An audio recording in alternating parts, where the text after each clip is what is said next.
Welcome to the enchanting world of the Never Cross a Witch Bitch podcast. Prepare to be captivated as we embark on a thrilling journey into the realm of spirituality with our remarkable team of a distinctive energy mixture. Leading the way is Mitch Garlington, a gifted gay male witch, touring stage medium, and psychic tarot card reader.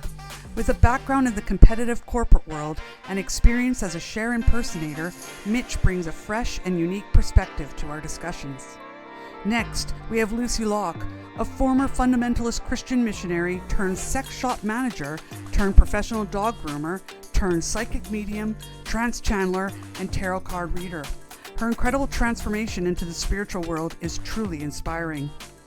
And last but certainly not least, we have Carly Batten, a second-generation practicing pagan, intuitive oracle card reader, and spiritual mother to many. Carly brings a grounded approach and simple understanding to the complexities of spiritual living. Together, we form an unstoppable podcast as we delve into all things spiritual and the journey of life. Our mission is crystal clear: to spread the message that spirit embraces all and that each of us is on a spiritual path, whether we realize it or not. So buckle up and get ready for an exhilarating adventure with the Never Cross a Witch Bitch podcast.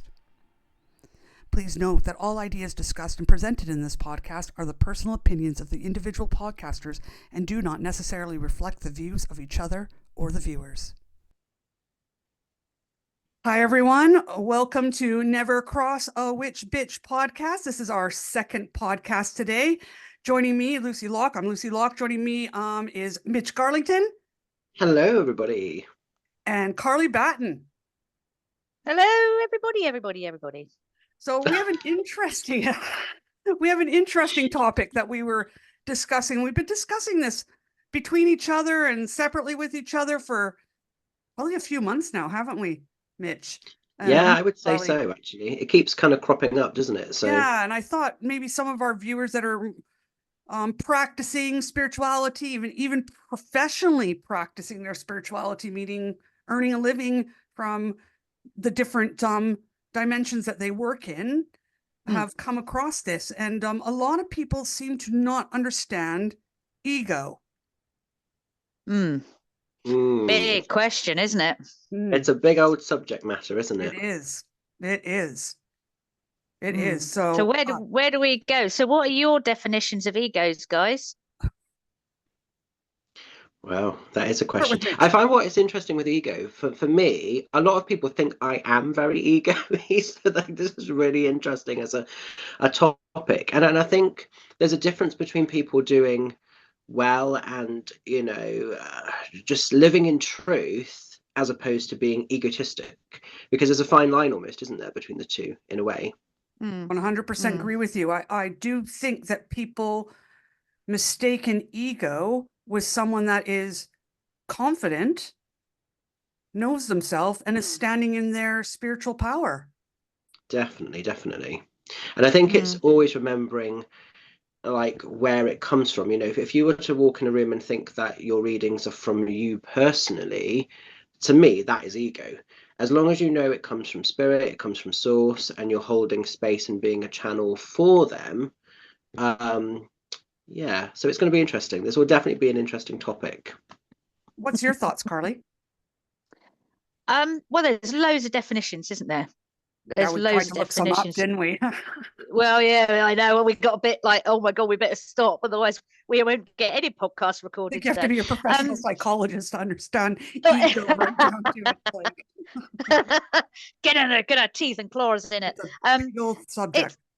It is a real subject because you've obviously got the thing is you've got the ego that is used in everyday life. Like he's got a big ego, he thinks big of himself. Look at him, as he's blowing his own trumpet. And there's varying degrees of that blowing your own ego, like you say, standing in your own power, to the point of I've got a big flash BMW and I got more money than you type ego. Do you know what I mean? The guy in the pub that's got everything and he knows it. That ego. So you've got that side of it, and then you go to the spiritual end of it where you're talking about me and Mitch, and I think me and you, Lucy, have always had that conversation about confidence when you're reading, And a lot of people talk about the ego kicking in and stopping you from having that confidence. So then there's that ego, isn't there, as well? So what is that definition of that ego? Because they are completely and utterly separated. You've got Mr. Big, with his car, Or Mrs. and then you've got the reader or Mrs. Big, or the big person with the car. And then you've got the other person on the other end who, is trying to deal with their own ego, with their confidence, with their readings. I always call it, I don't call it ego, I call it left and right shoulder. So you always have that cartoon character. You've got an angel on the left and a devil on the right, and the angel's going, "You're brilliant, you can do this." And then this is going to look good on the video because I've got little people. Look, it's like Peter and Paul. Look. And then on the other side, you've got the devil going, "You can't do this. You're rubbish. You don't know what you're doing." Do you know? And that's what people call ego. Do you get my gist? It sounds really weird, but you guys know what I mean. But no. Talking to my people. Welcome to my world. That's quite a good way to describe it, though, because I've never thought of it as being like the devil and the angel.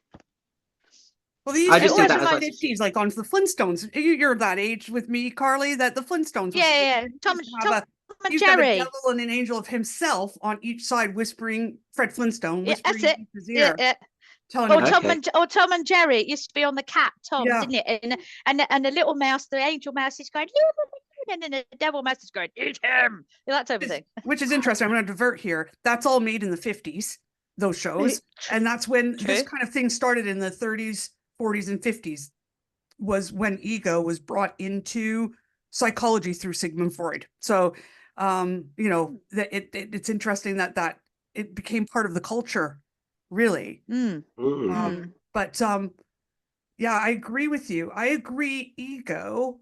My thoughts on ego are, if everyone has an ego, and ego in itself is not a bad thing.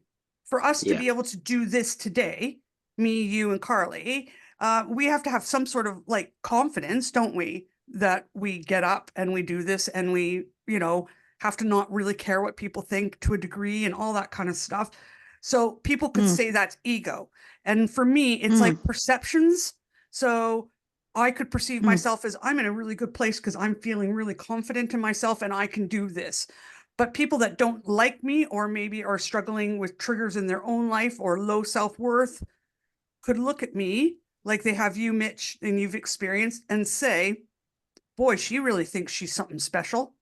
Getting out there, doing this. Who does she think she is? I know her from blah, blah, blah time, or blah, blah, blah time. And I've seen her at her worst, or I've seen her, so it's really down to perception. And I really, from the outside, from the inside of us, I think it comes down to knowing yourself very, very well, and having that relationship with spirit, and knowing truly what spirit has gifted you with, and walking in the power of that. Yeah, for me, it's definitely like an alignment of truth. Like, to give you an example, so when I used to do my share career, we'll say, like, I was all in proper not good ego back then. I used to have the most expensive costumes, and I would spend literally thousands having costumes made and everything, and being replicated. And I thought, because I had the great costumes, I had the great stage presence, everything visually was great, but when I opened my mouth, I couldn't fucking sing, and that was the problem. Like a delusional ego that you. I definitely think it was. I couldn't.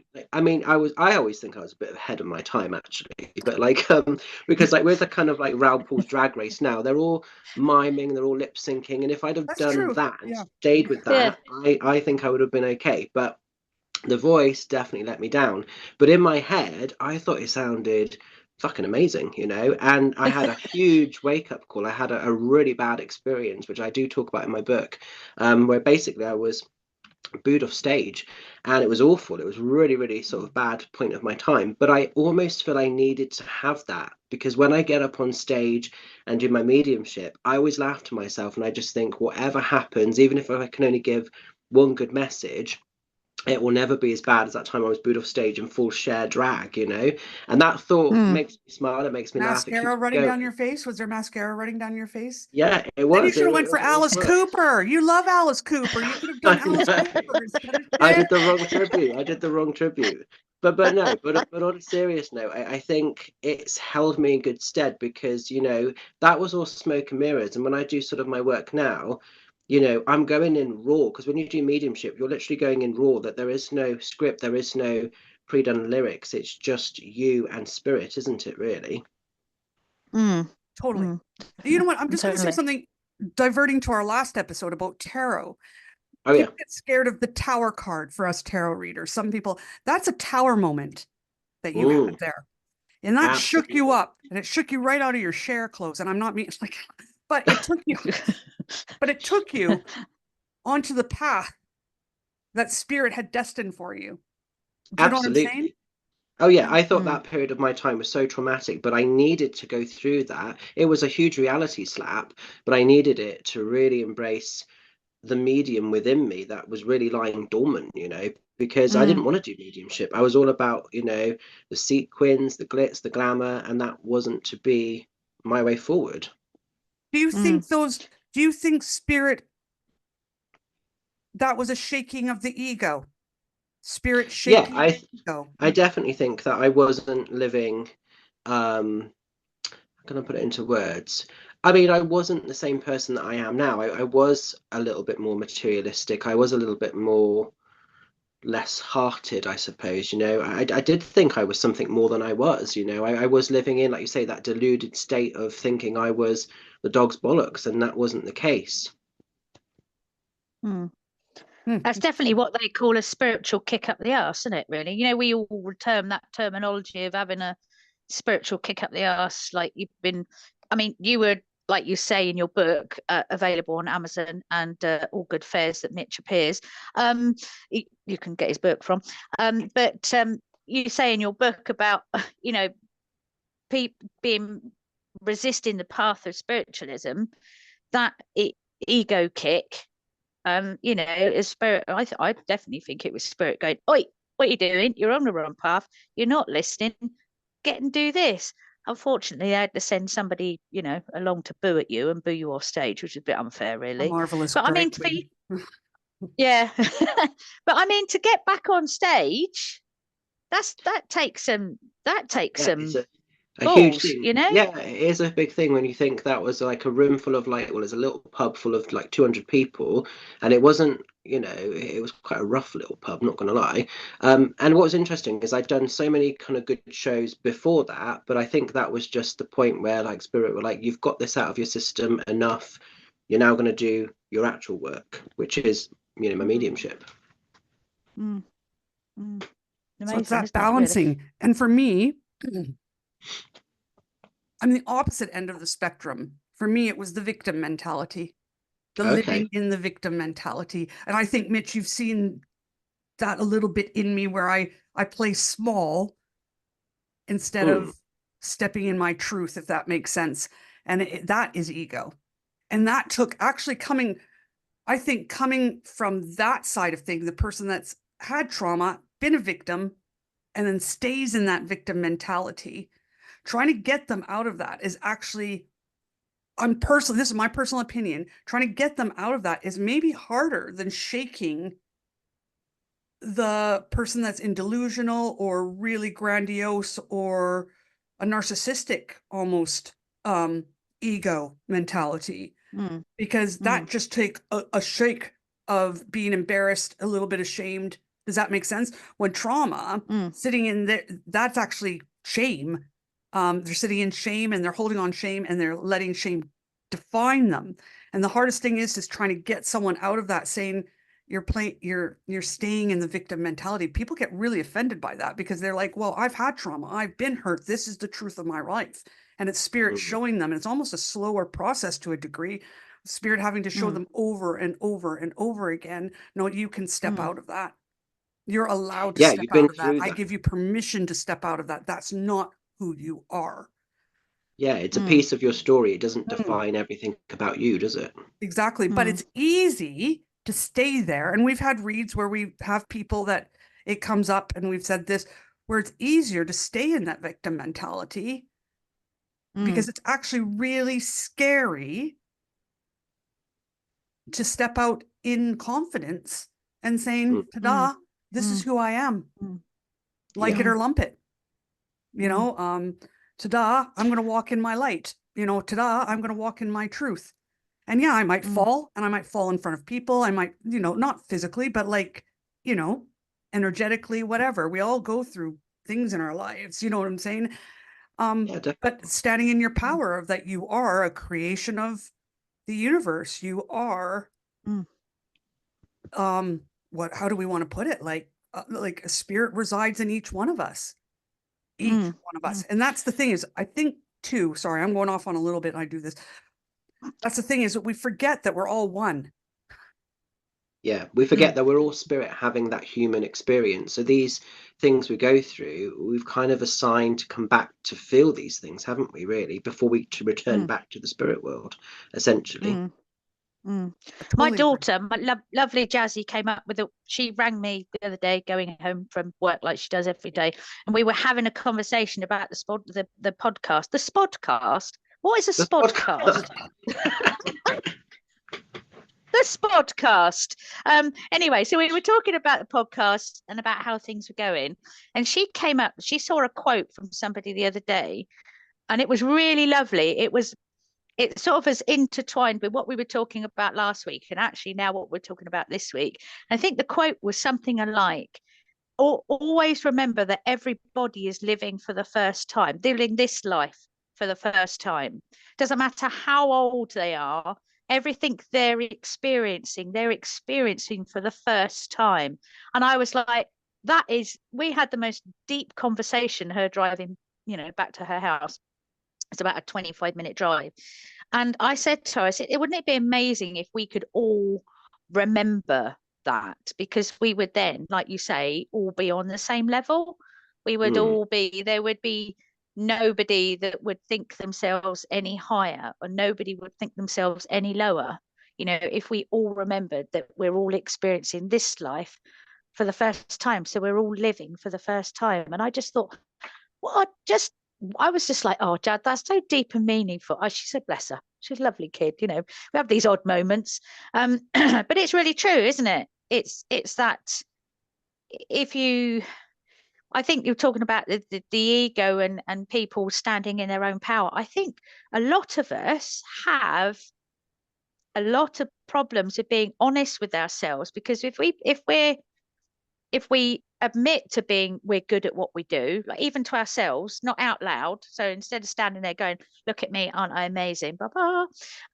You know, even admitting to ourselves that I am good at what I do. I am my own person. I do look good in this dress. My hair looks amazing. We feel like we're bigging ourselves up too much. And I think a lot of people struggle with that, don't they? There's a lot of us that, I mean, my best bud Em, she's terrible. She does amazing soaps, and if she gets praised, she sits there and goes, and I say to her, own it. You know, you're good at what you do. You're amazing what you do. Your stuff you create, the love and stuff you put in, own it. But she just goes. I think that's the thing of getting mixed up what ego is. People think that the balanced ego is wrong ego.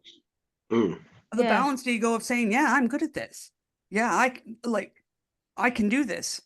Yeah, I hear from spirit. Yeah, I when I say that, yeah, I hear from spirit, there's got to be evidence that follows that, because a lot of people can say they hear from spirit. Do you know what I'm saying? There needs to be evidence, and we'll talk about that, I think, another time in another podcast. But you know, standing in and saying, yeah, I'm a good cook.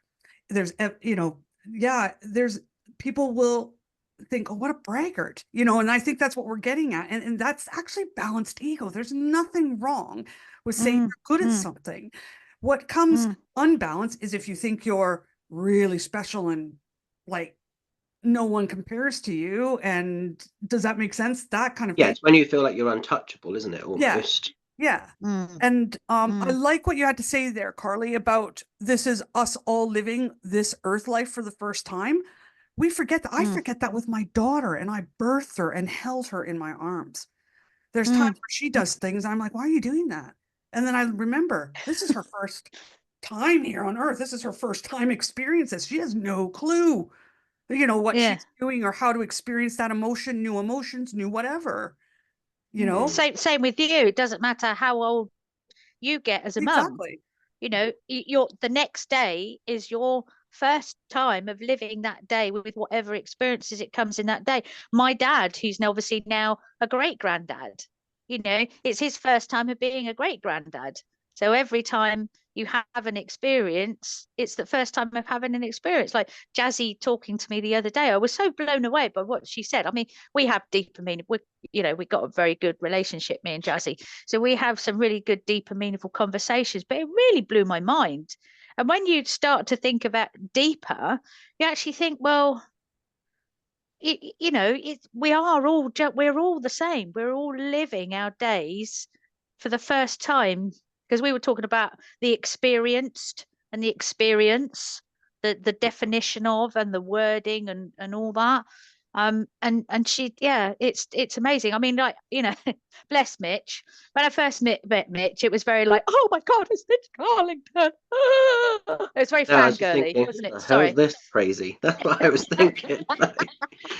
No, only joking. And Jazzy dropped your CDs on the floor, and she's never forgotten it.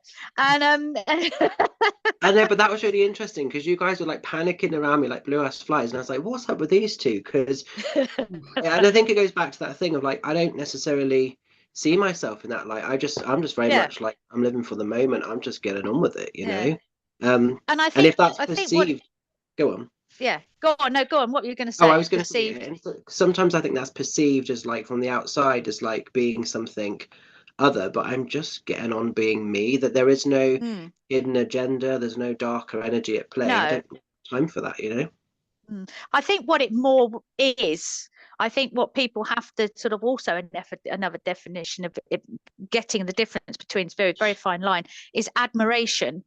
So with you, Mitch, it was it's I still admire you immensely, but I've dropped the fangirling. Sorry. That's right. I haven't. I admire. Haven't you? I still get wet to the knees every time Mitch is around.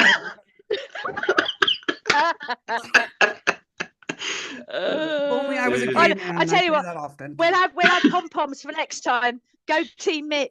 Go Team Mitch. I'm only team. But it's that admiration level, isn't it? I mean, I admire everybody in the tribe, everybody I come across. I admire them, but it's sort of levels of admiration, and I think because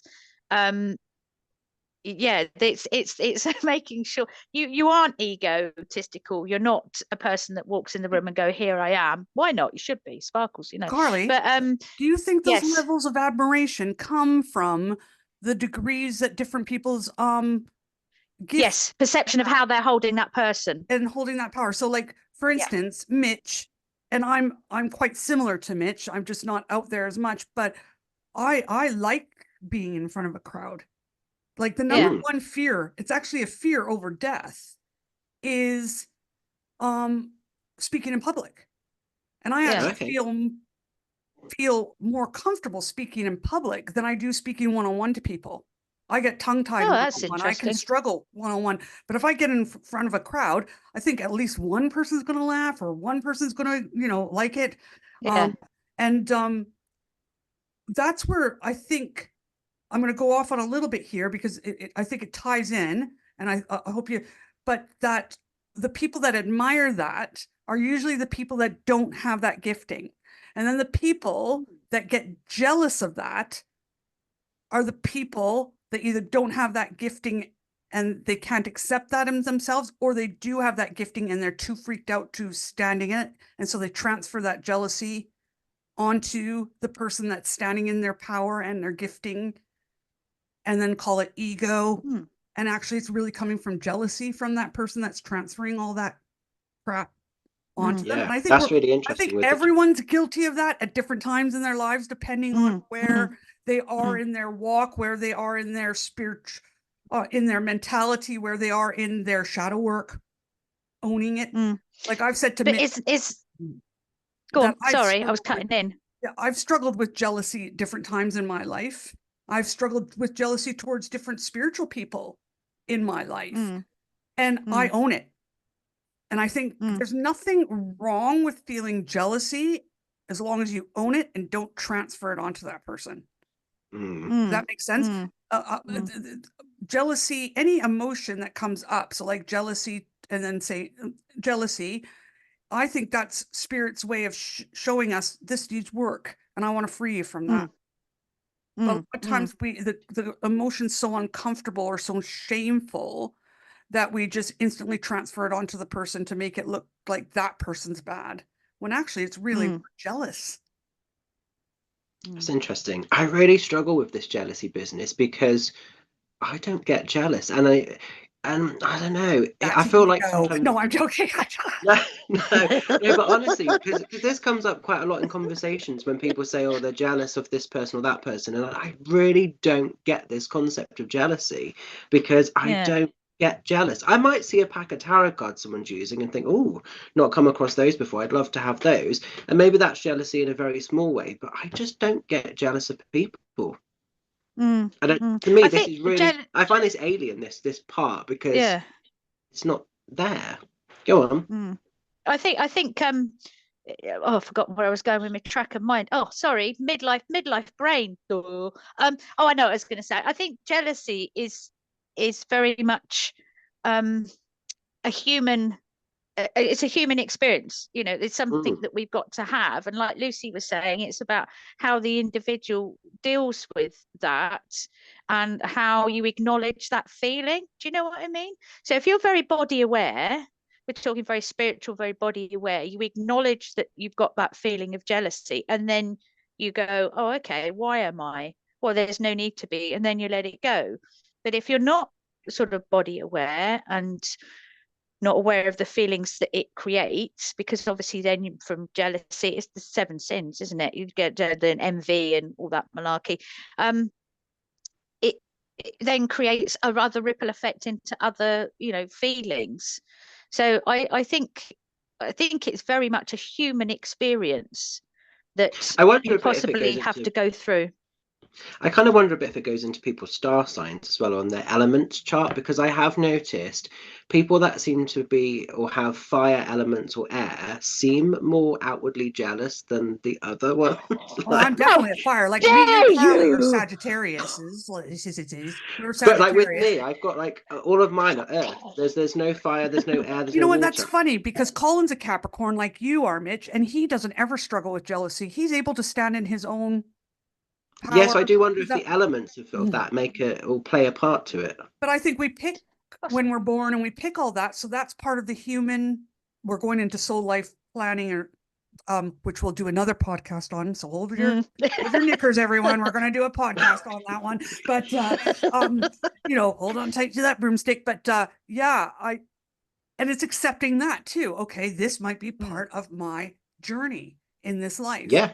And so for me, when I get jealous, I used to act out, and I still do at times if I'm not being totally honest with myself. Does that make sense? Totally honest with myself. I do, like, I have friends like you, Mitch. Pretty much Mitch is like my only friend in that area when it comes to the spirituality, that if I'm struggling, I speak it out to him. Does that make sense? I will say, blah, blah, blah, I'm feeling this or whatever. And he'll say, don't go there, or that's jealousy, or, like kind of puts me on the track. And sometimes, most of the time, I try to own it and say, I am feeling really jealous towards this person right now, or really jealous towards this situation right now. And it's stepping out of the shame of that, because back in my past, the shame drove the outward action. The shame of denying that actually it was me feeling insecure and jealous in myself that was causing me to either gossip or say something, you know what I'm saying? I would never, but like just feeling that negative energy towards that person and what they were doing, which I don't want to be that person. That at the core of me, that's not, if I strip back Lucy to the core, that's not who I want to be. So that's coming from somewhere, and it's going, where is that coming from? What is that? And actually it helps heal stuff inside of me and be able to stand in my own power. I'm just want to pull out, there's this book called Letting Go, and it's by David R. Hawkins. and he's an MD and a PhD, but he's also a very spiritual person, and he's taken spirituality and he's actually scientifically studied it. And one of the things he's done is he's taken emotions and he's scientifically studied it by their vibration. It's that's really cool. neat. And so if anyone wants the book, it's called Letting Go: The Pathway of Surrender. He's written loads of books. David R. Can we see the cover, please? Yes, I think you of should course hold the you cover can. up. If I can get it in the right light. Oh, cool. Over a bit. Sorry. Wait. That way? That other way. The other way. Oh, I can see it like that. I can't. Oh, can you? Oh, she goes off my screen. That's it. Yeah, just people can see it. The lowest vibrational emotion, the emotion that causes the most pain in this world, and jealousy streams from this emotion, because there's basic emotions and then things that stream from them, if that makes sense, is shame. Shame. Okay. So when people feel shame, that's when the most awful. And so people think shame is like being all hovery and blah, blah, blah. But narcissism, so the top ego, an unbalanced ego that's just through the roof, based out of shame. That's really interesting. It's an interesting book because he goes into the deep spirituality and the aspects of the vibration of the universe and all that kind of stuff. But yeah, shame is the lowest form. And that's where a lot of issues stem from. But then what happens with shame is no one wants to admit that they feel. But that kind of makes sense to me, because when people talk about jealousy, I instantly just think you're polluting yourself. It's almost like a poison to yourself. That's how I've always felt jealousy to be. It serves no purpose. It doesn't enrich your life really in any way. It just is limiting or holding you back, and it's like sort of self-suffering almost. And it separates the one, that we are one, that we are all, if we are working in the spiritual community, we are working for the same purpose. Yeah, we're working for the same master, aren't we, really? Yeah. So what happens with jealousy, and we talked about this, Mitch, is that it just separates everyone. Yeah. And it actually is, I think, causing spirit not to be able to shine and work the way that spirit wants to work to help the people that aren't in that vibrational mode yet. Does that make sense? And so, like, for instance, we have things going on in the world right now that aren't good, us as spiritual workers, we're going to have to deal with the traumas and the lower vibrations of that, trying to raise the vibration so people can see it from a different perspective, that spirit can start to heal this and that and blah, blah, blah, right? But if we're all jealous towards each other or knocking each other down and accusing this one of having ego or this or that, and we're really diluting spirit. Yeah. And it's actually a really low vibration, isn't it? Definitely. Like if you think of like a psychic fair, you'll get it sometimes where, not everybody, but there are some readers that are very threatened if others are fully booked or busy. And I just think when you're in your own truth-serving spirit, it doesn't matter who's got what. Like you say, we're all serving the same master. It really doesn't matter. And you being closed, like for instance, you book up weeks before, you know what I'm saying? And I don't. So when I'm at the fair, I'm the lucky one that gets the walk-ins. So that's how I look at it. Okay, maybe I'm sitting there smiling at everyone as they walk by, but there's no shame in that. Does that make sense? No shame in that. Actually, for those people that haven't experienced a reading, and that's why I say I get a lot of reads that people are like, I've never, they're sitting down, they're a bit nervous. Mitch gets the ones that know him and come regularly, and then I get the ones that are like, this is my first time to a fair or this or that. And that's my strength is making them feel comfortable, making them feel spirit and easing them into the tarot journey. So just because I'm not booked up doesn't mean that spirit's not using me.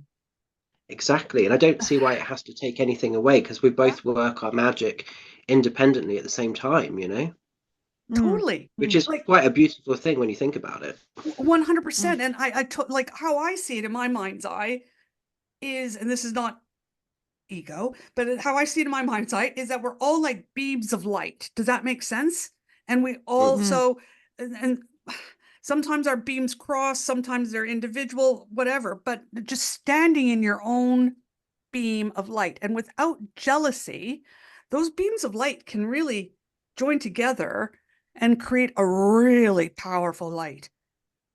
But what I love happens how with as you're talking, like jealousy, the sun's coming in. Like you're literally being lit up by the sun at the but moment. with the jealousy, what happens is it just separates all these beams of light and makes them weaker. Yeah, Mm, definitely. I'll tell you what you were saying, Lucy, about is really nice. So a little tip to anybody who is coming out and sort of starting on the, I use the word loosely, circuit as a reader. I've known that when I've sometimes sort of sat there and, Mitch is fully booked and he does that quite rightly so because, he then has got his booked readings for the day. Because that's as you say, it's a good decision to make. And then Lucy, you have everybody coming in to book up with you people coming and sitting down and reading with you. I think a really important thing as a reader, so looking at the other point of view, is if you see other people around you, other readers around you getting people sitting in front of them, still carry on. Don't have a shame in the fact that you're talking about shame, lowering the vibration. Don't be shameful that you haven't got anybody. Don't let your vibrations go lower, because then you're putting yourself down. And as a reader, being in that situation where suddenly you'd glance around, because you do it, even though you sit in the space and you create your space and you've got your bits, whatever it is, a ball, a cloak, or whatever, you're going Teletubby belly. People who know me will know I talk about a Teletubby belly. Excuse me. When you glance around the room and you see other readers, and maybe you're the only reader with no one sat in front, don't panic. Don't sink into that shame. Don't start letting your ego, we were talking about it, talk you into something else. Hold that vibration, hold that good energy, because then that holds everybody else up. You're part of a chain, you're part of a ripple effect. So Lucy bringing that up, I just wanted to put it out there to people coming onto the circuit. Don't worry about it. Still stand in that light, those beams of light, hold it, Love the way you put that, Lucy. Fantastic analogy. Love an analogy. Thank you very much. You're very welcome. Be from the 50s, Elvis. Thank you very much. Like thank you very much. Yeah. Feel like Fraser Crane. Yeah, it's jealousy is an interesting one, and what I really would love to put out there is there's no shame in feeling jealousy. It is a natural human emotion. It does come from somewhere. It usually comes from lack of something in your life, that kind of thing, maybe in childhood, for instance. I know my parents are listening to this, but like I was the oldest of 5. We're all very close in age. Not that my parents made us like fight for affection, but I think that just naturally came. Does that make sense with each of us? Yeah, I had a lot of problems. I had a lot of problems physically and hurt myself when I was younger. That changed my physicality. And so I was bullied. Does that make sense? So I felt less than and all this kind of stuff. And so that I've carried that inner child with me into my adult life. And that inner child gets jealous. And it can be a very strong feeling. My adult self says, nope, there's no reason to feel that way. But my inner child, that area of their life, whatever, where they weren't allowed to shine or this or that, is screaming to me, I need some attention. And so it's instead of me screaming out to the world about the person that I'm jealous towards or the situation I'm jealous towards, it's looking inward and going, what needs attention here? And that's why I am personally always about, in the spiritual walk, your inner work is so important. You don't do that. And I think that's really lovely that you own that, because that you truly own that, because some people, they don't own that, and then they sort of project that jealousy further, and then they try and almost make their experience someone else's viewpoint of a person, and this is how it all becomes so false, isn't it, really? That's how you get sections of different groups too, because they'll start with, we're against them, and that's just the little clips. It also goes down into our spiritual dimensions here in the UK or the south of the UK, where you see different groups kind of joining together. And there's nothing wrong with having circles and all that kind of stuff, but you see these factions almost. And Mm. it boils down to, I don't like that person and what they're doing. And then you go, is it jealousy? Is it something that you're not like? But then they can gather, I'm going, people might hate me for this, but they gather their minions around them too. Yeah, no, it's true. It's really true that you do see those kind of segregations, and I just think there's room for all of us to just be. Yeah. I've always just felt that. Well, I'll be honest, and you guys can disagree with me, but the what is it? Love and light is bullshit. Yeah, it is fake spiritualism, isn't it? Really? Yeah, it's toxic spiritualism. We're not being realistic with how we're really feeling about things, and that doesn't necessarily need to be that we project what we're really feeling about in society, because that just turns into anarchy. But we can look at ourselves as individuals and do that inner work. Does that make sense? But the reality is when, I'll be honest, when someone that I've just met and had a little talk to, and they're like, I love you, and I can't, like, no, you don't. So I want to say that right away. No, you don't. But I can't. You know what I'm saying? Like I like that. That's just too harsh on the person. But that's how I feel. It's that love and light thing is on a human level bullshit. Yeah. And so do you think that's again, I mean, we talk about it quite a bit, but do you think that's terminology? Do you think that's a brand of terminology, like the word, now I'm going to probably really piddle a few people off, the word baby witch does to me like love and light does to you. I've never even heard of baby witch. Is it baby witch? Oh yeah, don't start me on that. Yeah, that's another subject, but yeah, go for it. For another day, podcast on another day. Don't start me. I'll get my little soapbox out. I'll be standing on it going. We've got a Santa list of podcasts. Yeah, it's getting there. But do you think that that's a form of terminology that is thrown around willy-nilly now? Willy-nilly, as a Michael McIntyre, willy-nilly, hodgy-podgy. Yeah, and it becomes so diluted because we use it so much so falsely that it's not. Do you think it loses what it originally started out? So the original Love and Light had feeling and meaning, and it was honest.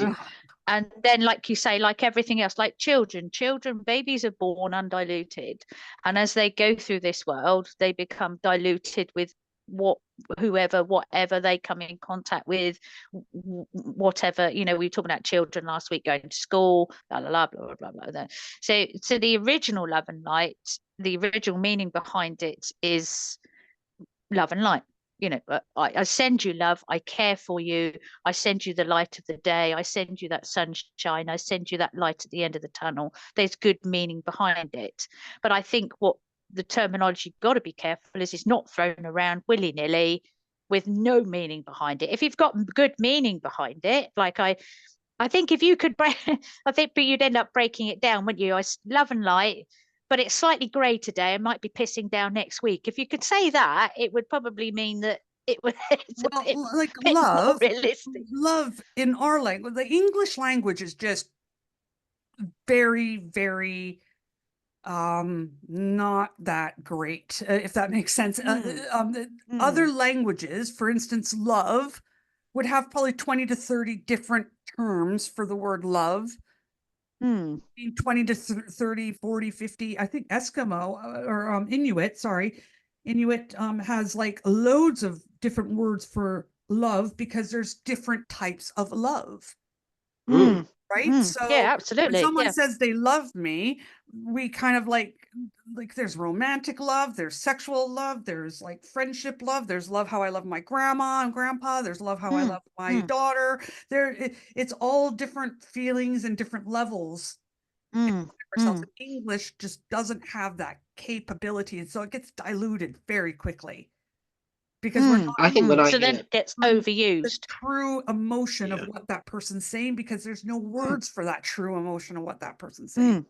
Yeah, when I hear love and light, a lot of the time, I feel like there's going to be a load of daggers coming out to get me. Because that's the thing. I think it's because it's been so falsely and fakely put out there that instantly you get the creeps about it. You're just like, what do you really mean? What do you really mean? Like you're like thinking you're saying love and light, but you got something else there, right? Like it's I don't know how to put it. It's like Yeah, it's that it's overused, isn't it? a It's passive aggressive kind of thing, right? Isn't it? That love and light. But I think it goes back to like I a hope person's like moral compass, doesn't it? Really, like how they're choosing to use the energy. It's like if you think like it's interesting you're talking about love and light because I use that in my show. So in my show posters, I say come along for an evening connecting in love and light. But my um ethos for my shows is to leave people feeling better than when I found them, and my connection comes through with spirit is to be empowered through love and light. So I think when it's used for what it's actually about, it can be a beautiful thing. But like we're saying, it's so sort of falsely used, and there's so much hidden agenda to stuff. It gets a bit exhausting, really, and it makes it you can hard for the hide human. behind the English language big time because it is so diluted. Yeah. Like namaste.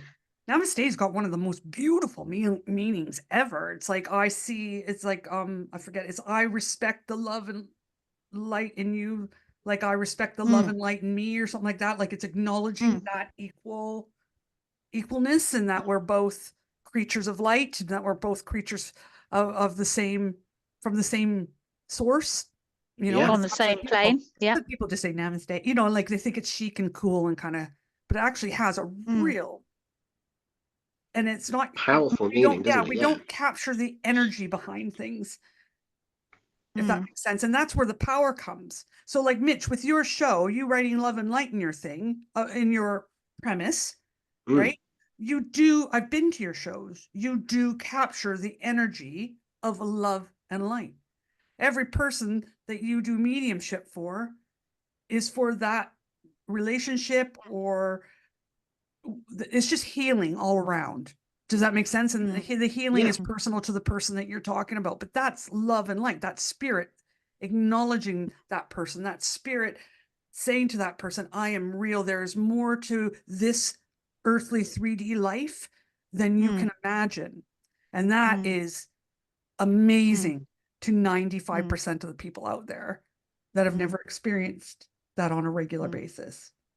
Definitely. I just feel like with my life-changing, Mitch, what you do. So, and I think people get very jealous of that because we all want to be special.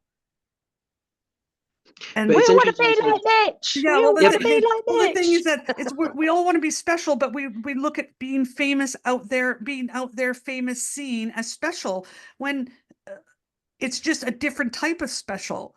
I look at a person that can, like, I'm not a very good person of service. When I say service, I mean I'm not the one that wants to stack the chairs after a community meeting or something like that. But there's those people that just get in there and they don't do anything. They don't say anything. They just stack the chairs, stack the tables. They're the ones serving the tea, serving the coffee, making the cakes, all that kind of stuff. I'm not like that. But I think that is a really cool gift.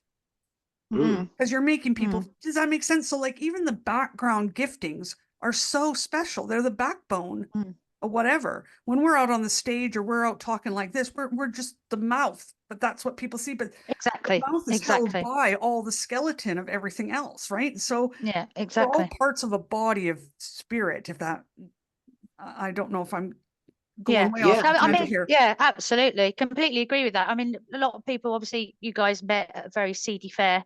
And there's another seedy fair coming up soon. And it's like a cheeky plug. It was like a party. I know somebody's been plugging his book, so I might as well plug a cheeky fair. So if you're listening to this, you heard a word I said, Friday, no, I didn't. I ignored you. I ignored every word. Don't have a drink at one of Carly's fairs. You don't know what. You might wake up in a darkened room somewhere. You never know. I should be so lucky. Hey! Ignore my humor, everyone. Okay, ignore my humor. I will explain my humor one day. Quickly, do your plug. Do your plug. I do plug. So if we're listening to the second podcast and you're around sort of October the 15th, 16th, what's the end of the week? 17th, something like that, 18th. So October 2024, then we are in Calne Town Hall on the Saturday, the 19th of October, which Lucy and Mitch are going to. So huge shameless plug. But you know, when I talk about the fairs, these seedy little fairs that we do, exactly what you're saying, Lucy, about I mean, people say to me, "Oh, it's your fair." It's not my fair. I am just the gob on the front. I am just the voice that goes, "Come to the fair." Blah, blah, blah, blah, blah, blah. That's what I am. I'm the one that stands there and puts the posts out. But I've got amazing back crew that help me. Well, I say back crew, they're with me. So, my sister-in-law, my best bud Em, another really good friend, Charlene, my mum-in-law does all the catering, really important, food, really important, cake, tea, coffee. You guys coming along as readers. If we didn't have the readers, the healers, the stalls, there would be no CD fair. That would be it. Who's going to come to a hall just to meet me and us as a crew? It's not going to happen, is it? So it's all one thing, like you say. We're just the voices on the front. It's the team that run with you that hold you up. That everybody is important. It's a bundle. It's not just one thing. Yeah, it's everyone's oneness coming together, isn't it? 100%. Sorry, I didn't realize you were doing a plug, Carly, and I totally ripped that apart. So I apologize to the viewers. You carry on. I ignored you. It's fine. Good. Viewers ignore She's that. gone off into her own space, hasn't she? Yeah. She's all right. It's because we mentioned the CD darkened room. That's what it was. It's out to a darkened room. She's gone. I don't want to scare anyone off from a Carly fair or a Mitch fair. They're fantastic. The energy that's put into them and the energy that's there, even if you don't get a read or buy anything, just sit in the energy. She's just trying to dig herself out a hole now, isn't she? Just trying to dig herself out a hole now. I am big time, but no, you were my first fair, Carly. And actually a year ago now, I was that was my first fair ever, was the Town Hall fair. Crikey, yeah. So it's I'm speaking from I know. Poor Colin was had to put up with you, I think, for about 3 weeks after that, because you were like, "Oh, I was flying high." I remember coming to see you at the end, and you were like, "Oh," you were just completely buzzing off your whatnots. It was an adrenaline rush. It was exciting. Myself out there really for the first time in the public like that. That was a really, really amazing experience. Yeah, I just looked at your hubby and just went, "Are you ready for this?" And he went, "Well." Well, even at the fair, you can experience jealousy. Like, we're sitting there in the fair, you can experience ego that is not balanced, right? So we've all experienced things where other readers have maybe tried to, you're talking to a client and they kind of bugger in, you're like, oh, that's a bit rude, but love and light.